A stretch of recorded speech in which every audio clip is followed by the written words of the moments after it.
عرب کے علماء جو مکہ مکرمہ اور مدینہ طیبہ زادہم اللہ شرفاً و تعظیما، یہاں کے جو سنی صحیح العقیدہ علماء مشائخ ہیں، ان سے پوچھا گیا کہ آپ اہل سنت و جماعت کو حق سمجھتے ہیں؟ کہا ہاں، ہندوستان، پاکستان، بنگلہ دیش، ادھر کے علاقوں سے جب کبھی کوئی آپ کے پاس آتا ہے تو آپ اسے کیسے پہچانتے ہیں؟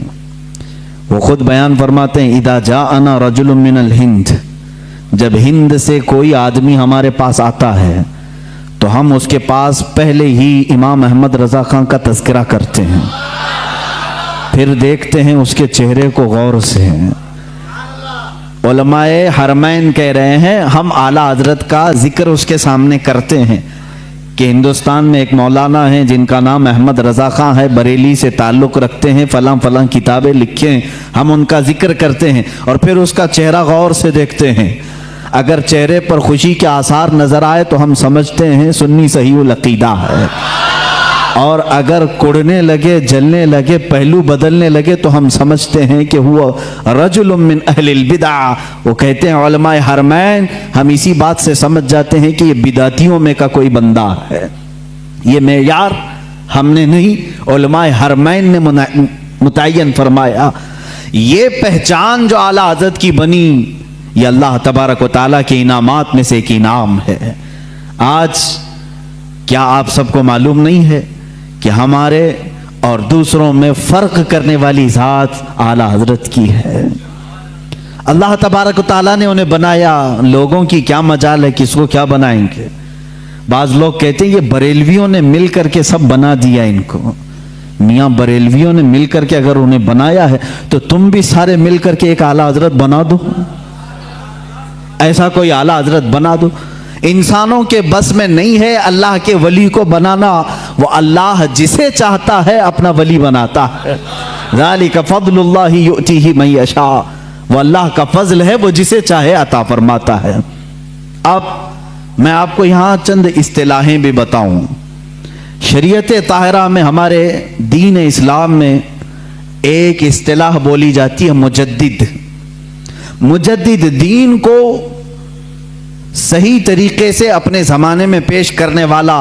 جب اس پر گرد و غبار جمع ہو جائے، جب اس پر لوگ خرافات، بدعات، واہیات بھر دیں تو ایک مجدد آتا ہے، ان سب کو ختم کر کے دین اسلام کا صحیح چہرہ پھر امت مصطفیٰ کے سامنے پیش کرتا ہے، اسے مجدد کہتے ہیں۔ یہ مجدد کا لفظ بھی ملا ہے ہمیں حدیث رسول سے۔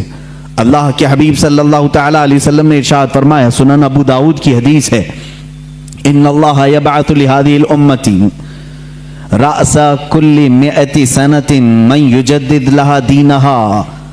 اللہ کے حبیب صلی اللہ علیہ وسلم فرماتے ہیں بے شک اللہ تعالیٰ اس امت میں ہر 100 سال پر ایک ایسا شخص پیدا کرتا ہے جو میرے دین کو تجدید کر کے صحیح چہرے کے ساتھ پیش کرتا ہے۔ ہر صدی میں، ہر 100 سال میں ایک ایسی شخصیت پیدا ہوتی ہے جو دین کا صحیح چہرہ امت کے سامنے پیش کرتی ہے۔ ہاں، ہم جس زمانے میں ہے، اس زمانے نے ہمیں مجدد کی پہچان جو ملی، اعلیٰ حضرت امام احمد رضا خان فاضل بریلوی رضی اللہ تعالیٰ عنہ شہرۂ آفاق ہیں، اس لیے مجدد کا لفظ آپ نے زیادہ طور پر اعلیٰ حضرت کے لیے سنا ہوگا۔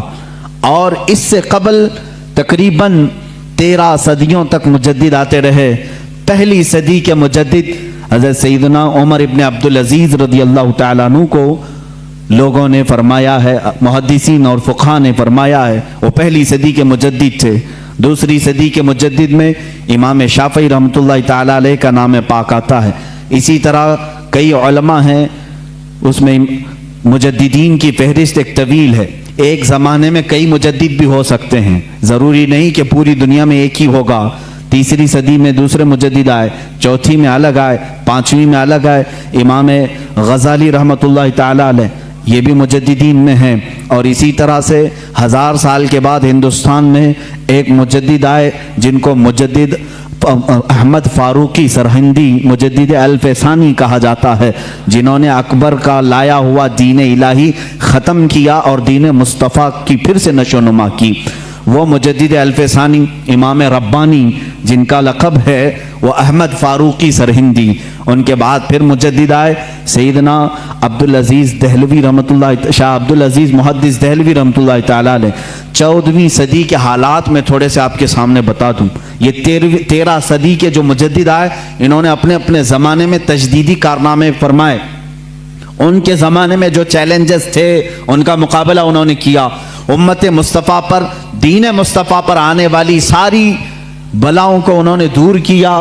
جس انداز سے بھی یہ طوفان کھڑے ہوتے، مجدد اپنے ذات کے ساتھ، اپنے قلم کے ساتھ، اپنی زبان کے ساتھ جہاد کرتا اور شریعت طاہرہ کا دفاع کرتا۔